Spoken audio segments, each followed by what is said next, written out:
বন্ধুরা আমার, ইসলাম কায়েম হওয়ার পর থেকে আপনারা দেখবেন নবীর পক্ষে লোক থাকে কম, বাতিলের পক্ষে লোক থাকে বেশি। কিন্তু জয় কি মদিনার কামলিওয়ালা নবীর সৈনিকদের হয় নাকি বাতিলদের হয়? ইসলামের যতটা যুদ্ধ হয়েছে, আপনি বদরের যুদ্ধের দিকে তাকান। বদরের যুদ্ধে নবীর পক্ষে ছিলেন মাত্র 313 জন সাহাবী, আর কাফের সংখ্যা ছিল 1500-এরও বেশি। ঠিক নেই? তো বদরের যুদ্ধে কি সাহাবায়ে কেরামের জয় হয়েছে না কাফেরদের জয় হয়েছে? আপনি উহুদের যুদ্ধে তাকান, হুনাইনের যুদ্ধে তাকান, খন্দকের যুদ্ধে তাকান, খাইবারের যুদ্ধে তাকান। প্রত্যেকটা যুদ্ধের মধ্যে বাতিলের পক্ষে লোক ছিল বেশি, সত্যের পক্ষে লোক ছিল কম। আপনি কারবালার ইতিহাস দেখেন, নবীর আওলাদ ইমাম হুসাইনের পক্ষে মাত্র ছিলেন 72 জন, আর এজিদের পক্ষে ছিল 22,000-এরও বেশি। ঠিক না বেঠিক? তো 22,000 লোক যদি 72 জন লোকরে যদি ব্যারিকেড দেয়, এদের দেহে কোনো হাড্ডি মাংস থাকার কথা? আপনারা বলেন কোথায় 22,000 আর কোথায় মাত্র 72 জন? তবে একটা কথা মনে রাখবেন, সত্যের পক্ষে লোক যদি কমও থাকে, বাতিলের পক্ষে লোক যদি বেশিও থাকে, আমার আল্লাহ জয়দান করবে সত্যের মধ্যে। কথা কোন ঠিক কিনা? মদিনাওয়ালার প্রেমিকদেরই জয় হবে। তো বন্ধুরা আমার, বাবাজিরা আমার, ইয়ারমুকের যুদ্ধ যখন সংগঠিত হয়েছিল, আমার নবীর পক্ষে এই যুদ্ধে অংশগ্রহণ করেছিলেন নবীর একজন সাহাবী, ওনার নাম হচ্ছে হযরতে খালিদ বিন ওয়ালিদ রাদিয়াল্লাহু তাআলা আনহু। সুবহানাল্লাহ কোন। ওনার একটা উপাধি হলো সাইফুল্লাহ, আল্লাহর তরবারি। কি? আল্লাহর তরবারি। সাইফ মানে তরবারি, সাইফুল্লাহ আল্লাহর তরবারি।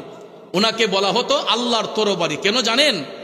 উনি যখন কোনো জিহাদের ময়দানে অংশগ্রহণ করতেন, খালিদ বিন ওয়ালিদের মাথার মধ্যে একটা টুপি পরিধান করতেন। সুবহানাল্লাহ বলেন। আর এই টুপিটা যখন খালিদ বিন ওয়ালিদের মাথার মধ্যে দিতেন, তখন ওনার চেহারাটা নূরে ঝলঝল করত। আর টুপিটা যদি মাথায় না থাকতো, ওনার চেহারাটা মলিন হয়ে যাইত। খালিদ বিন ওয়ালিদ বললেন যে এই টুপি যদি আমার মাথার মধ্যে না থাকে, বিন্দু মাত্র শক্তি আমার মাঝে থাকে না। আল্লাহু আকবার কোন। বাবাজিরা আমার, খুব মনোযোগ। কেন আমরা নবীর প্রেমে পাগল হই? কেন আমরা নবীর পক্ষে থাকতে চাই? খালিদ বিন ওয়ালিদ রাদিয়াল্লাহু তাআলা আনহু আমার নবীর পক্ষে জীবন দিতে প্রস্তুত ছিলেন। যখন ইয়ারমুকের যুদ্ধ হবে, ইয়ারমুকের যুদ্ধের ময়দানে খালিদ বিন ওয়ালিদ অংশগ্রহণ করলেন। যুদ্ধের ময়দান যখন উত্তপ্ত হইয়া গেছে গো, এমন সময় দেখা যায় কাফেররা নবীর সৈনিকদের উপর হামলা চালাচ্ছে। যুদ্ধের ময়দান উত্তপ্ত। এমন সময় খালিদ বিন ওয়ালিদকে বলা হলো, ও সাইফুল্লাহ, হে আল্লাহর তরবারি, তুমি তাড়াতাড়ি ময়দানে প্রস্তুত হইয়া যাও। খালিদ বিন ওয়ালিদ তিনি সঙ্গে সঙ্গে টুপিটা মাথার মধ্যে দিলেন। টুপিটা মাথার মধ্যে দিয়া খালিদ বিন ওয়ালিদ জিহাদের ময়দানে গেলেন, ইয়ারমুকের ময়দানে। তরবারি যখন তিনি হাতের মধ্যে নিয়ে দাঁড়াইয়া গেছে গো, এই তরবারির সামনে যেই ব্যক্তি পড়তো, কচুর মতো কর্তন হইয়া যাইত। তরবারির সামনে যে পড়তো, কচুর মতো কর্তন হইয়া যাইত। দেখা যায় অনেকক্ষণ যুদ্ধ সংগঠিত হয়েছে। যুদ্ধের ময়দানে খালিদ বিন ওয়ালিদ তরবারিটা ঘুরাইতে ঘুরাইতে হঠাৎ করে দেখা যায় বাতিলদের পক্ষ থেকে যখন একটা তরবারি আসছে, একটা তীরের আঘাত যখন আসছে, এটা খালিদ বিন ওয়ালিদের মাথা বরাবর লক্ষ্য করে এসেছিল। মাথা বরাবর লক্ষ্য করে আসার ফলে ভাগ্যক্রমে আমার আল্লাহর কুদরতি ইশারায় দেখা যায় খালিদ বিন ওয়ালিদের মাথার মধ্যে আঘাত না লাইগা টুপির মধ্যে তীরটা ঢুইকা এই টুপিটাকে মাথা থেকে ফেলে দিয়েছে। টুপি যখন মাথা থেকে পড়ে গিয়েছে, খালিদ বিন ওয়ালিদ তিনি যুদ্ধ বাদ দিয়া দিলেন।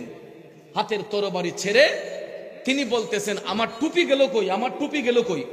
তিনি টুপি খুঁজতে ব্যস্ত হয়ে গেলেন। ওইদিকে কাফেররা চতুর্দিকে হামলা চালাচ্ছে। এমন সময় নবীর পক্ষের সৈনিকরা বলেন, ও বন্ধু খালিদ, আপনি তাড়াতাড়ি তরবারি হাতে নেন, না হলে আমরা বাঁচব না। কিন্তু কারো কথার মধ্যে খালিদ বিন ওয়ালিদ সাড়া দেন না। তিনি অটোমেটিক, তিনি টুপির ধ্যানেই মগ্ন, তিনি টুপি খুঁজতেছেন, কারো কথার মধ্যে সাড়া দেন না। তাইলে বোঝা গেল এই টুপির মধ্যে নিশ্চয়ই কোনো না কোনো আছে, ঠিক না বেঠিক?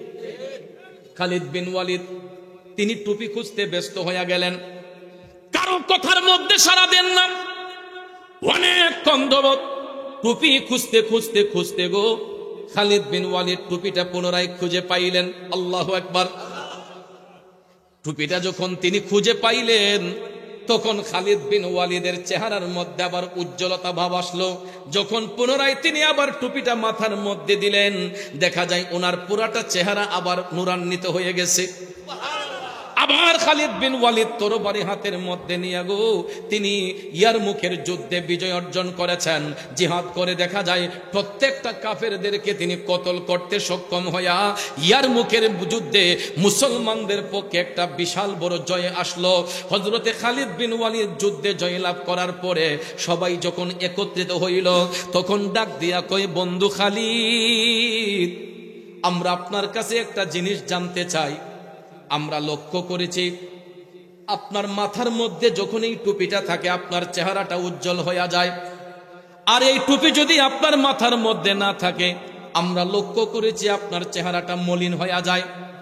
খালিদ বিন ওয়ালিদ ডাক দিয়া কয়, বন্ধুরা ও আমার সহপাঠীরা শোনো, আমি খালিদের তো কোনো বাহাদুরি নাই, আমার মধ্যে ছোট্ট বাচ্চার একটা শক্তিও নাই, আমার সমস্ত বাহাদুরি হইল এই টুপির মধ্যে। সবাই জানতে চাইলেন, বন্ধু খালিদ আমাদেরকে একটু বলেন কি আছে এই টুপির মধ্যে, এই টুপির মধ্যে এমন কি হাকিকত রয়েছে আমাদেরকে বলেন। খালিদ বিন ওয়ালিদ বলতেছেন, তাইলে শুনেন, আমি এই টুপি নিয়ে এই কারণে বাহাদুরি করি, আমি আমার মদিনার কামলিওয়ালা নবীর গোলামিতে মাশগুল ছিলাম। আমার মদিনার কামলিওয়ালা নবী, মায়ার নবী, দয়ার নবীর গোলামিতে যখন মাশগুল হলাম, রাহমাতাল লিল আলামিন নবী আমাদেরকে সাথে নিয়া পবিত্র মক্কাতুল মুকাররমার মধ্যে উমরা হজ পালন করতে গেলেন। কি হজ? পবিত্র উমরা হজ পালন করতে গেলেন। খালিদ বিন ওয়ালিদ বললেন, দয়াল নবী যখন বাইতুল্লাহ শরীফ তাওয়াফ করতেছেন, আমরা নবীজির পিছন পিছন আমরাও তাওয়াফ করলাম, কিন্তু কখনো আমরা নবীজির কদম মুবারকের মধ্যে পাও রাখি নাই। রাসূল যেই দিকে হাঁটতেন আমরা নবীজির কদমের মধ্যে, কদম মুবারকে আমরা পাও রাখতাম না, আমরা সব সময় একটু আড়ালে গিয়া একটু ফাঁস কাটি অন্য দিকে হাঁটতাম। কারণ আমার দয়াল নবী যেই দিকে হাঁটতেন নবীজির পাও মুবারকের চিহ্ন যেখানে পড়তো সাহাবায়ে কেরাম সেখানে কদম রাখতেন না। আদব কারে কয় চিন্তা করেন, সুবহানাল্লাহ কোন। এই জন্য কবি কয়, ওরে যাহার দনে হইলাম ধনী, যাহার গুণে হইলাম গুণী, যাহার মানে হইলাম মানি, প্রাণে বিশ্বাস রয়া আমার, মুর্শিদ আমার রং মহলে আগ ধুয়ারে পাহারাদার, তাই তো আমি শুইয়া থাকি সংবাদ লই না দুনিয়ার। কারণ যাদের পাশে নবী আছে তাদের আবার চিন্তা কিসের, ঠিক না বেঠিক? নবী যাদের সঙ্গে থাকে গো তাদের তো কোনো চিন্তা নাই। খালিদ বিন ওয়ালিদ বলতেছেন, আমি নবীজির সঙ্গে উমরা হজে ছিলাম, দয়াল নবী বাইতুল্লাহ শরীফ তাওয়াফ করলেন। বাইতুল্লাহ শরীফ তাওয়াফ করার পরে মদিনার কামলিওয়ালা নবী সাফা মারওয়া সাই করলেন। সাফা মারওয়া সাই করার পরে গো আমার মদিনার কামলিওয়ালা নবী যখন মাথা মুবারক মুন্ডন করতে গেলেন, কি মুবারক? উমরা হজ করে এখন পর্যন্ত আমরা মাথা মুন্ডন করি কি করি না? তবে মাথা মুন্ডন করা উত্তম। অনেকে একাধিক উমরা করার ফলে তিন পাশ দিয়ে চুল সেটে নেয়, এটা ফুকাহায়ে কেরাম ইস্তেহাদ করে পরবর্তী যুগে আইম্মায়ে মুজতাহিদগণ এবং ফুকাহায়ে কেরাম এটা ইস্তেহাদ করে তারা এটা সিদ্ধান্ত দিয়েছেন যে যারা অনেকের মাথার মধ্যে চর্মরোগ থাকে, অ্যালার্জি রোগ থাকে, একাধিক ব্লেড যখন মাথার মধ্যে চাষ দেওয়া হয় অনেকের মাথার মধ্যে অ্যালার্জি রোগ দেখা দেয়। এই জন্য একাধিক উমরা যারা করে তারা চুল সেটে নেয়। একাধিক উমরা করার ফলে তিন পাশে চুল ছাইটা নেয়, এটাও উমরা আদায় হবে। কিন্তু সর্বোত্তম হলো মাথা মুন্ডন করা। কারণ আমরা বাংলাদেশ থেকে অন্তত যারা যাই, আমরা জীবনে একবার দুইবার কেউ বহুবার যায়, কিন্তু ভাইয়ের আমার নিয়ম হলো উমরা করে সাথে সাথে মাথা মুন্ডন করবেন, এটা নবীর সুন্নত। আমার দয়াল নবীজি পবিত্র উমরা হজ পালন করার পরে যখন মাথা মুবারক মুন্ডন করতে গেলেন, খালিদ বিন ওয়ালিদ বললেন, আমরা যতজন নবীর উম্মতরা সাথে ছিলাম আমরা সবাই মিলে গায়ের রুমালগুলা বিছাইয়া দিলাম, যাতে করে আমার দয়াল নবীর একটা চুল মুবারক জমিনের মধ্যে না পড়ে। আহ কি তাজিম রে! আমার নবীর একটা চুল মুবারক যাতে জমিনে না পড়ে, সাহাবায়ে কেরাম প্রত্যেকেই নিজের গায়ের রুমালগুলা বিছাইয়া দিলেন। সুবহানাল্লাহ বলেন। নবী নবী করে আর কত কাল আমি কাঁদবো, নবী নবী করে আর কত কাল আমি কাঁদবো, আপন নয়নে কবে জানি, আপন নয়নে কবে জানি নূর নবীকে আমি দেখবো, নবী নবী করে আর কত কাল আমি কাঁদবো, নবীর চরণেতে সারা জীবন পড়ে থাকবো। ঠিক কিনা বলুন? আমরা নবীর কদম মুবারকে থাকতে চাই কি চাই না? দুলাল কান্দের নবীর প্রেমিকেরা, ও যুবক বন্ধুরা রে, খালিদ বিন ওয়ালিদ বললেন, আমরা নিজের গায়ের রুমালগুলা বিছিয়ে রাখলাম যাতে করে জিন্দা নবীর একটা চুল মুবারক জমিনের মধ্যে না পড়ে। আল্লাহু আকবার। অথচ দেখেন, আমরা যখন শিলের ঘরে চুল কাটতে যাই, একজন চুল কাটলে আরেকজন যখন বসতে যায়, শিলওয়ালা ব্যক্তিরা কয়, ভাই বাড়ি দাও তাড়াতাড়ি, পরিষ্কার করে দাও। ঠিক কিনা? কারণ আমাদের ঘৃণা হয়, এক ভাইয়ের চুল পড়লে আরেক ভাই এখানে ঘৃণা করে বসে নাই, পরিষ্কার করে দাও বলে না? দুইটা তিনটা মাথার চুল যখন কাটা হয়, দোকানে চুল জমে যায়, তখন দেখবেন শিল ব্যক্তি ঝাড়ু দিয়া এগুলাকে উঠাইয়া আপনার বেলচাতে নিয়ে দেখবেন ডাস্টবিনের মধ্যে ফেলে দেয়। আমার আপনার চুল, এটা শুধুই চুল, যেই কারণে মাথা থেকে মুন কামানোর পরে, ছাটার পরে আমাদের চুলগুলা ময়লা ডাস্টবিনে চলে যায়। কথা কোন ঠিক কিনা? আর আমার দয়াল নবীর একটা চুল মুবারক যাতে জমিনে না পড়ে, সাহাবায়ে কেরাম নিজের রুমাল বিছিয়ে দিলেন। কারণ নবীজির চুল শুধুই চুল নয়, এটা হলো চুল মুবারক। আরে বাবা, এটা চুল মুবারক তো, এটা নূর মুবারক। কথা কোন ঠিক কিনা? আমার দয়াল নবীর চুল মুবারক এখনো আরব দেশে অনেক জাদুঘরে, মিশরের কায়রোতে এবং আরো অনেক বড় বড় জাদুঘরে আমার নবীর চুল মুবারক গ্লাস ফিটিং করে যত্ন সহকারে এখন পর্যন্ত রাখা আছে। ভাইয়ার আমার, বন্ধুরা আমার, বিশেষ করে আমাদের দেশে একটা চ্যানেল কাজ করে, দাওয়াত ইসলামী মাদানী একটা চ্যানেল, ওনাদের মাধ্যমে আপনারা দেখবেন অনেক সময় নবীজির চুল মোবারক আমাদের বাংলাদেশে অনেক আরব দেশের শায়েখরা আসলে তারা এটা নিয়ে আসে, আমাদের দেখার সুযোগ হয়। বন্ধুরা আমার, বাবাজিরা আমার, প্রায় 70 থেকে 80টা গিলাফ লাগানো থাকে, 70 থেকে 80টা গিলাফ লাগানো থাকে। যদি কোনো একবার নসিব হয়, সুযোগ হয়, দেখবেন শ্বাস টান দিয়ে পৃথিবীতে এর চাইতে দামি পারফিউম আর কোথাও আছে বলে আমার সন্দেহ হয়। আর আসলে থাকবেই কিভাবে? কারণ আমার নবীজির পেশাব মুবারকে সুগন্ধ, নবীজির পায়খানা মুবারকে মেশক আম্বরের গন্ধ। কথা কোন ঠিক না বেঠিক?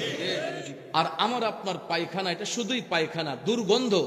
কেউ যদি রাস্তার কিনারে পায়খানা করে, আমরা বকাঝোকা করি, আর এটা কে করছে রে, কে কাম করছে, দেখবেন তার 14 গোষ্ঠী নিয়ে আমরা বকাবকি করি, ঠিক না? আর আমার নবীজি যখন টয়লেট মুবারক করতেন, বাতাসে সুগন্ধি ছড়াইতো, সাহাবাই কেরাম বলতেন যে এত সুন্দর মেশক আম্বরের গন্ধ আমরা তো জীবনে কোনোদিন শুনি নাই। কোত্থেকে আসতেছে, কোত্থেকে আসতেছে? পরবর্তীতে তাল্লাশ করে দেখা যায়, রসুল পায়খানা মুবারক করে আসার পরে আমার নবীর টয়লেট মুবারকের থেকে মেশক আম্বরের সুঘ্রাণ ছড়ে যাইত। কিন্তু পৃথিবীর ইতিহাসে কেউ কোনোদিন আমার নবীর পায়খানা মুবারক দেখতে কেমন এটা দেখার সৌভাগ্য হয় নাই। কেন? রসুল নিজে বলেছেন যে আমি যখন টয়লেট করতে যাই জমিনটা হাঁ করে বসে থাকে এটা গিলার জন্য। এটা জমিনে পড়তে দেরি হয়, জমিন সেটা গ্রহণ করতে দেরি করে না। আমি আল্লাহু আকবার, ইয়া রাসূলুল্লাহ, ইয়া গাউসুল মুস্তাবির, জিন্দাবাদ জিন্দাবাদ। এই জন্য আমি উদম গুনাহগারে লিখেছিলাম, আমার জীবন করব দান গেয়ে নবীর গুণগান, আমার জীবন করব দান গেয়ে নবীর গুণগান। নবী ছাড়া ত্রিভুবনে নাই কোনো সম্মান, আমার জীবন করব দান গেয়ে নবীর গুণগান। নবী আমার জাহানেরই জান, নবী আমার প্রাণ, নবীর কাছে পাবো মোরা খোদাই সন্ধান। যদি ঠিক রাখো ঈমান পাবে জান্নাতের বাগান, যদি ঠিক রাখো ঈমান পাবে জান্নাতের বাগান। আমার জীবন করব দান গেয়ে নবীর গুণগান। কথা বলেন ঠিক কিনা বন্ধু? আমার নবীর পায়খানা মুবারক জমিনে পড়ার সাথে সাথে জমিন সেটা গিলে ফেলতো, ঠিক না বিঠি? পৃথিবীতে কেউ কখনো দেখা সম্ভব হয় নাই। সাহাবায়ে কেরাম অনেক চেষ্টা করেছিলেন সেটা দেখার জন্য, কিন্তু দেখতে না পেরে সমস্ত সাহাবায়ে কেরাম আম্মাজান আয়েশা সিদ্দিকা রাদিয়াল্লাহু তাআলা আনহার হুজরা শরীফে গিয়ে তারা আবদার করেছিলেন, ওগো উম্মুল মুমিনিন, আমরা তো নবীজির সেই পায়খানা মুবারক থেকে মেশক আম্বরে গ্রান পাই, কিন্তু সেটা দেখা সম্ভব হয় না। আপনি তো নবীজির একান্ত কাছে থাকেন, এটা একমাত্র আপনার পক্ষেই দেখা সম্ভব হবে। আম্মাজান আয়েশা সিদ্দিকা রাদিয়াল্লাহু তাআলা আনহা বললেন, আমি চেষ্টা করব, আপনাদের এই আবদারটুকু আমি পুরা করার চেষ্টা করব। তাৎক্ষণিকভাবে সাহাবায়ে কেরাম যখন চলে গেলেন আমার নবী হুজরা শরীফে, আপনারা বলুন দয়াল নবী কি শুধু সামনে দেখেন না পিছনেও দেখেন? আমার নবী সামনে যতটুক দেখেন পিছনে ততটুক দেখেন, ডাইনে যতটুক দেখেন বামে ততটুক দেখেন, উপরে যতটুক দেখেন নিচে ততটুক দেখেন। মোট কথা আল্লাহর সৃষ্টি জগতের মধ্যে এই কুল কায়নাতে যা কিছু সৃষ্টি করা হয়েছে আমার আল্লাহ পাক দেখেন কুদরতের নজরে, আর আমার নবী কামলিওয়ালা দেখেন রহমতের নজরে। কথা বলেন ঠিক না বেঠিক? আল্লাহ দেখেন কুদরতের নজরে, আমার নবী দেখেন রহমতের নজরে। এই জন্য ভাইয়ার আমার রসুলের চোখ মুবারকে কোনো কিছু আড়াল থাকে না। কথা কোন ঠিক কিনা? দয়াল নবী আমার হুজরা শরীফে অবস্থান করছেন, আম্মাজান আয়েশা সিদ্দিকা প্রিপারেশন নিচ্ছেন। হঠাৎ করে দেখা যায় আমার মদিনার কামলিওয়ালা নবী, মায়ার নবী, দয়ার নবী হাজত মুবারক করার জন্য খেজুর পাতার বেষ্টনী দেওয়া টয়লেট মুবারক, সুবহানাল্লাহ, খেজুর পাতার বেষ্টনী দেওয়া টয়লেট মুবারকে রসুল গেলেন হাজত মুবারক করার জন্য। আম্মাজান আয়েশা সিদ্দিকা রাদিয়াল্লাহু তাআলা আনহা যখন দেখলেন হুজরা শরীফে নবী নাই, তখন তিনি লক্ষ্য করে দেখলেন নবী টয়লেট মুবারকে গিয়েছেন। আম্মাজান আয়েশা সিদ্দিকা একটা কৌশল অবলম্বন কইরা তিনি আমার নবীর একটু আড়ালে গিয়া দাঁড়ালেন। আম্মাজান আয়েশা সিদ্দিকা রাদিয়াল্লাহু তাআলা আনহার সিদ্ধান্ত হলো যে একদিকে রসুল বের হবেন, সাথে সাথে আমি গিয়ে ঢুকে যাব, তাইলে তো দেখতে পাবো। রসুল বের হবেন আর আমি ঢুকে যাব, সুবহানাল্লাহ। তারপরও রসুলের টয়লেট মুবারকটা কেমন তিনি দেখবেন, সাহাবায়ে কেরামকে আশ্বস্ত করেছিলেন। ভাইয়ার আমার, ঠিক সেই রকম ভাবেই আমার রসুল বের হলেন, সঙ্গে সঙ্গে আম্মাজান আয়েশা সিদ্দিকা ঢুকলেন। ঢুকার পরে তাকাইয়া দেখেন আমার নবীর পায়খানা মুবারকের কোনো চিহ্নই নাই।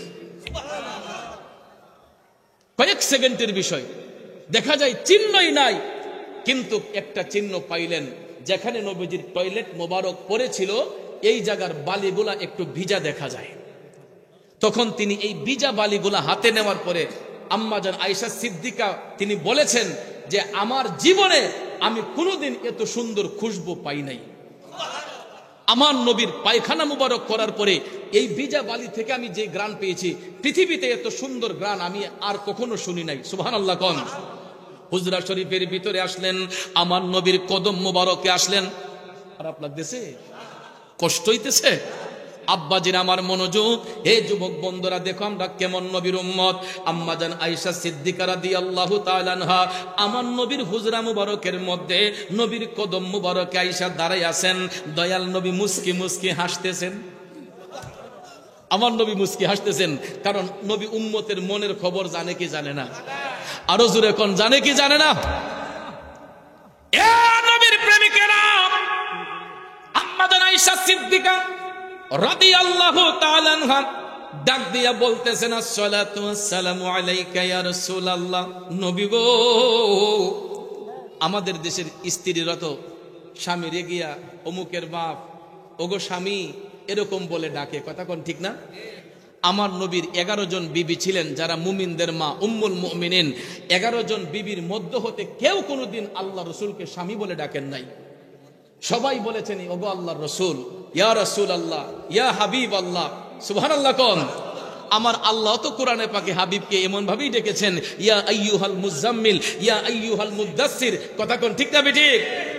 বন্ধুরা আমার, বাবাজিরা আমার, কারণ আমার নবীকে যারা ডাকবে তারা সম্মান দিয়ে ডাকবে, আদবের সহিত ডাকবে, কথা কোন ঠিক কিনা? 11 জন বিবির মধ্য হতে কোন উম্মাহাতুল মুমিনিন কেউ কোনোদিন আমার নবীরে ওগো স্বামী বলে ডাকেন নাই।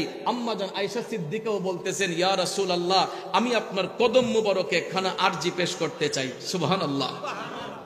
নবী আমার ডাক দিয়ে কয়, আয়েশা কি বলো? আম্মাজান আয়েশা সিদ্দিকা রাদিয়াল্লাহু তাআলা আনহা বলতেছেন, নবী গো, আপনার উম্মতেরা আপনার নুরানি পায়খানা মুবারক থেকে মেশক আম্বরের ঘ্রাণ পায়। তারা কখনো এটা দেখতে পারে নাই, কিন্তু নবী গো, আমার মাধ্যমে তারা দেখার চেষ্টা করেছিল, জানতে চেষ্টা করেছিল। নবী গো, আমিও চেষ্টা করেছিলাম দেখার জন্য, কিন্তু দেখতে পারি নাই আপনার টয়লেট মুবারকখানা কেমন। আমার নবী তখন ডাক দিয়া বললেন, আয়েশা, আমি কি তোমাদের মতো? সুবহানাল্লাহ কন্যা। আমার রসুল বললেন, আয়েশা, আমি কি তোমাদের মতো? তখন আম্মাজান লজ্জিত হয়ে গেলেন। আচ্ছা বলেন, আমার রসুলের সঙ্গে সৃষ্টির কোন বস্তুর তুলনা আছে? আমার দয়াল নবী হচ্ছেন বেনজির বেমেসাল, কথা কোন ঠিক কিনা? যার সঙ্গে সৃষ্টির কোন বস্তুর তুলনা হইতে পারে। দয়াল নবী বলেছেন, আমি কি তোমাদের মতো? আম্মাজান আয়েশা সিদ্দিকা লজ্জিত হয়ে গেলেন। তখন আমার নবী ডাক দিয়ে বললেন, আয়েশা রে, আমি রসুল যখন পায়খানা করতে যাই, এটা জমিনের মধ্যে পড়তে দেরি হয়, জমিন সেটা গিলার জন্য প্রস্তুত থাকে, হা করে বসে থাকে। এটা পড়তে দেরি হয়, জমিন সেটা গিলতে দেরি করে না।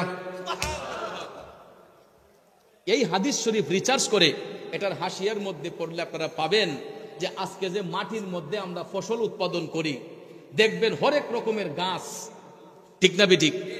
একই মাটির মধ্যে এক গাছের ফল হয় টক, একটা মিষ্টি, একটা ঝাল, কত রকমের নিয়ামত যে আল্লাহ এই জমিনের মধ্য থেকে আমাদেরকে দিছে, ঠিক না আব্বা?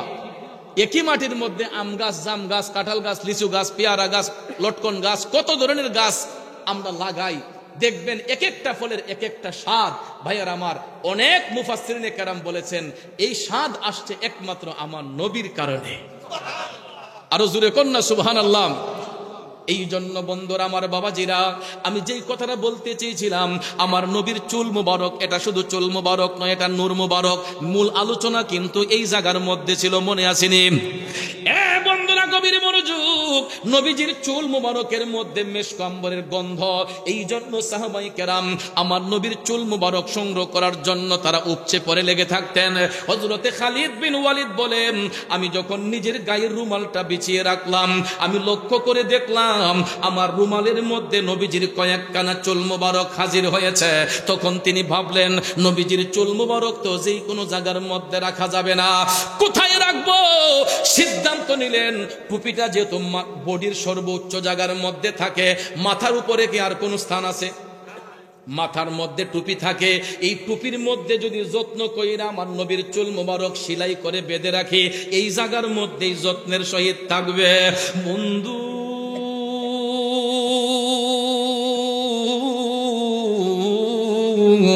ও আমার বাবাজিরা রে, হযরতে খালিদ বিন ওয়ালিদ রাদিয়াল্লাহু তাআলা আনহু আমার নবীর চুল মুবারক সংগ্রহ কইরা নিজের টুপির মধ্যে সেলাই করে বাইদা রাখছিলেন। আর টুপিটা মাথার মধ্যে দিয়া খালিদ বিন ওয়ালিদ বলতেন, আমি মনে করি স্বয়ং রহমাতাল লিল আলামিন আমার সাথে আছে। আরো জোরে কোন সুবহানাল্লাহ। আর এই টুপি যদি আমার মাথার মধ্যে না থাকে, একটা বাচ্চার শক্তি আমার মধ্যে থাকে না। আর নবীজির চুল মুবারক মিশ্রিত করা এই টুপিটা যখন আমার মাথার মধ্যে পরিধান করি, পৃথিবীর মধ্যে এমন কোন বাহাদুর দেখি না আমি খালিদ বিন ওয়ালিদের তরবারির সামনে দাঁড়াইয়া ইসলামের বিরুদ্ধে একটা কথা বলবে।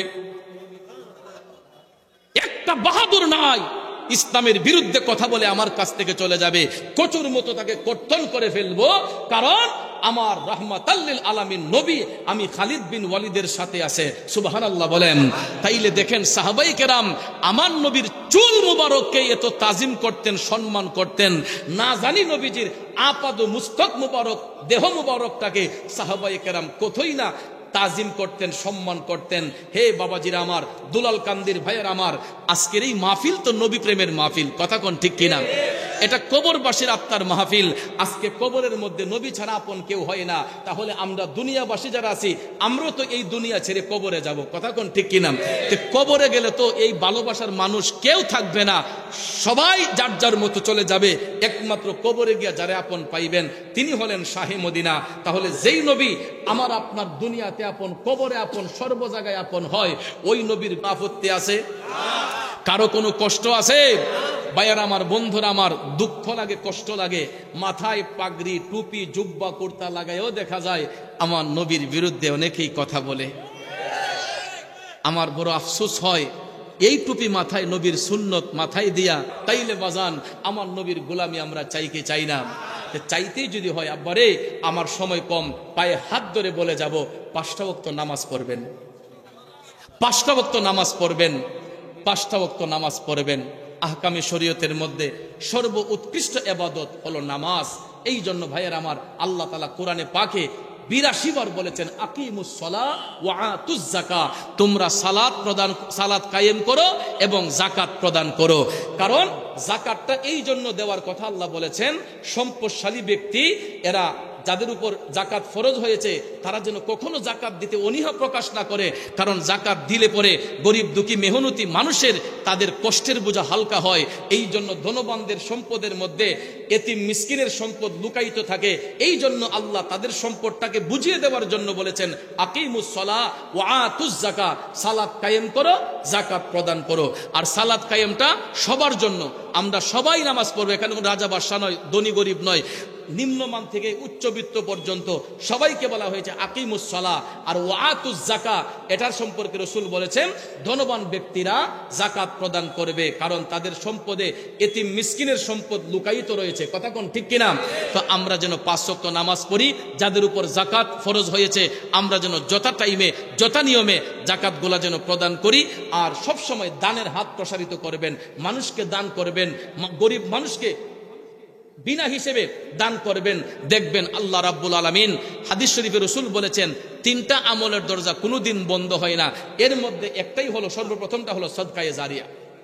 সদকায়ে জারিয়া আল্লাহর পথে দান। আল্লাহর পথে দান করে এই দানকারী যদি দুনিয়া থেকে চলেও যায়, কিয়ামত পর্যন্ত তার এই আমলের দরজা খোলা থাকে, এই আমল অব্যাহত থাকে। এই জন্য আল্লাহর পথে দান করবেন। দানে সম্পদ বৃদ্ধি হয়, দানে আত্মা শুদ্ধ হয়, দানে কালবের ময়লা দূর হয়, কথা বলেন ঠিক কিনা? এই জন্য বাবাজিরা আমার যুবকরা আমার কাছে শহীদ মদিনা গজলটা শোনার জন্য আবদার করেছে। আমি তো অনেক বছর ধরে গাইতে গাইতে মোটামুটি এখন চুল ফাঁকা দূরে লিছি, দাড়িও দেখছি 1-2টা ফাঁকতাছে। বয়স তো কম হইতেছে না, 40 পারি গেছে তো, মাশাআল্লাহ 40 ওভার হয়ে গেছে। তো বাবাজিরা আমার, বন্ধুরা আমার, এখন তো আস্তে আস্তে ওই যে যৌবন তো শেষের দিকে, বাঠার দিকে, কথা কোন ঠিক না? তাই মানুষের 3টা কাল হয়, শিশুকাল, যৌবনকাল, বৃদ্ধকাল। 12 বছর থেকে এই 12 বছরের নিচে এটারে বলা হয় শিশুকাল, 12 থেকে 40 এটারে বলা হয় যৌবন। আর 40 পার হইয়া গেলেই আস্তে আস্তে বার্ধক্য চলে আসে, শরীরে রোগ ব্যাধি চলে আসে, নানান ধরনের সমস্যা আসে। এইগুলো এখন ফিল করতেছি। ছোটবেলায় আব্বা কইতো ফাউডা সাবাইতেছে, আম্মা কইতো ফাউ সাবায়, আমরা আসতাম যে আরে ফাও আবার সাবাই কেমনে, ফাও আবার সাবাই কেমনে, ফাও কামড়ায় কেমনে। এখন বুঝতেছি, এখন তো নিজেরও সন্তানের বাবা হয়েছি, বয়স আস্তে আস্তে বাড়তেছে না, এখন নিজের শরীরে রোগ বেঁধে আসছে, এই পায়ে সমস্যা, কোমরের সমস্যা, মাজায় সমস্যা। এই দিনের কাজ করতে যাইয়া রাত কি রাত এই জার্নি করতে করতে ব্যাক পেইন হয়ে গেছে। এই দিন বালিশ দিয়ে বসছি, অনেক কষ্ট হয়। ওয়াজ করাটা আসলে এত সহজ নয়। আপনারা হয়তো বলতে পারেন হুজুর 1 ঘন্টা 2 ঘন্টা ঘুরে চাই ওয়াজ করা জায়গা, একদিন তো নয় বাবা, প্রতিটা রাত কি রাত 1টা 2টা মাহফিল সময় দিতেই হয়। তা আপনারা দোয়া করবেন, আপনাদের দোয়া নিয়ে জানে বাকি দিন যাতে চলতে পারি।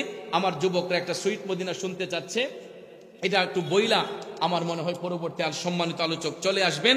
আরেকটা দাওয়াত, গাউসিয়া তাহফিজুল কোরআন একাডেমিতে ভর্তি চলতেছে, এটা প্লে থেকে 5ম শ্রেণী পর্যন্ত। কোথায় এটা? দেওয়ানের চর মাধ্যমিক স্কুল সংলগ্ন ফকিরবাড়ি, বেলাবুর নরসিংদী। আপনাদের সন্তানকে এই দিনী শিক্ষায় শিক্ষিত করবেন। তো যাক, আলহামদুলিল্লাহ, আর দেরি নয়, সুইট মদিনা শোনার আবদার করেছেন। How is beautiful Medina, very very good Medina, my choice is Medina, how fine is Medina.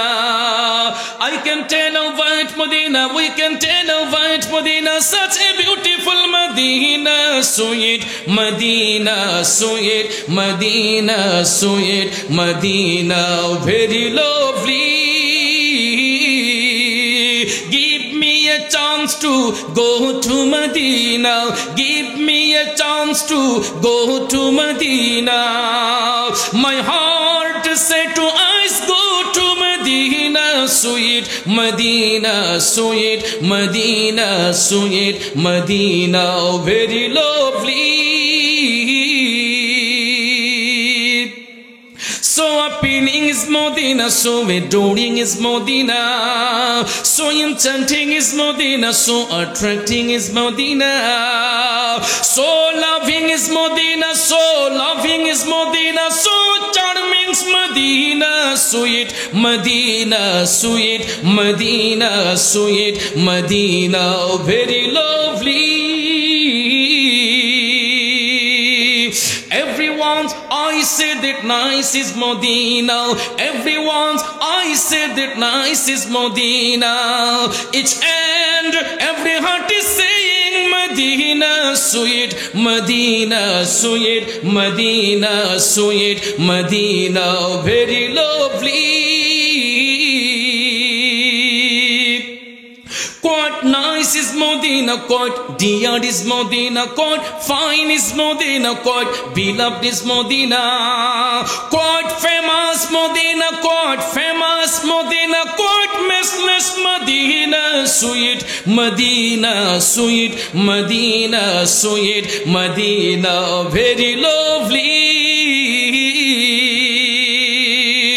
We will be forgiven by Muhammad, we will be forgiven by Muhammad. Murad wishes to die in Medina, sweet Medina, sweet Medina, sweet Medina, very lovely. আরো জোরে বলি মারহাবা। নতুন একটা নাচ শরীফ এই বছর খুব মাঠে মানে অনেক জনপ্রিয়। আসুন সবাই মিলে আমরা এই নাচ শরীফটা পরে বিদায় নেব।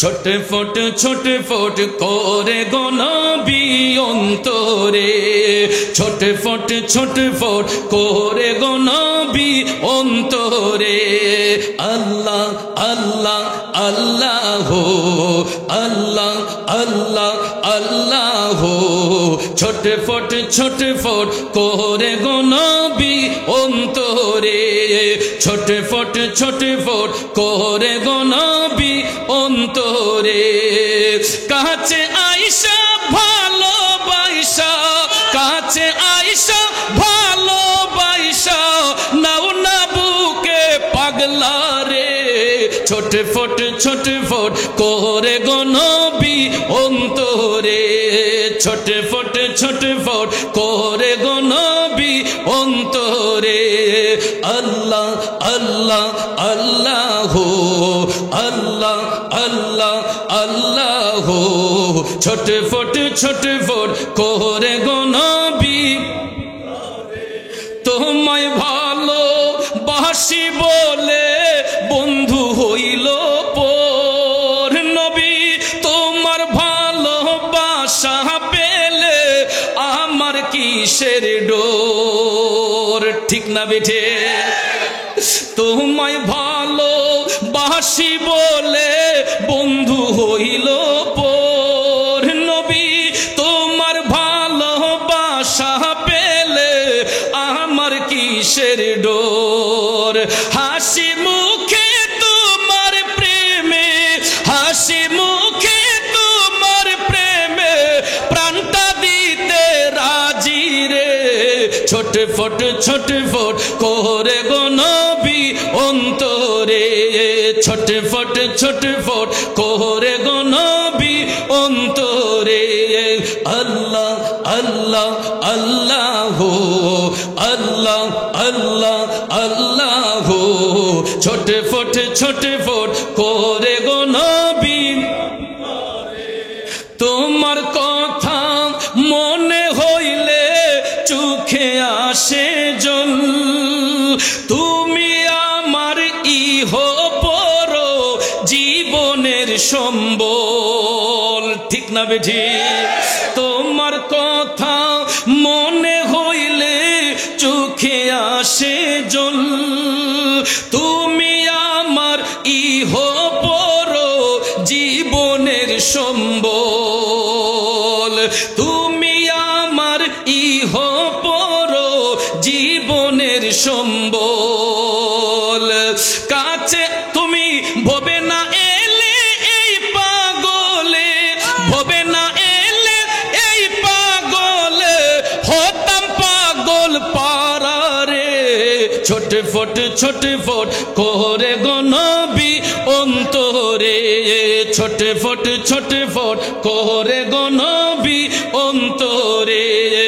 আল্লাহ আল্লাহ আল্লাহ আল্লাহ আল্লাহ আল্লাহ, ছটফট ছটফট করে গো নবী রে। ছটফট ছটফট করে গো নবী।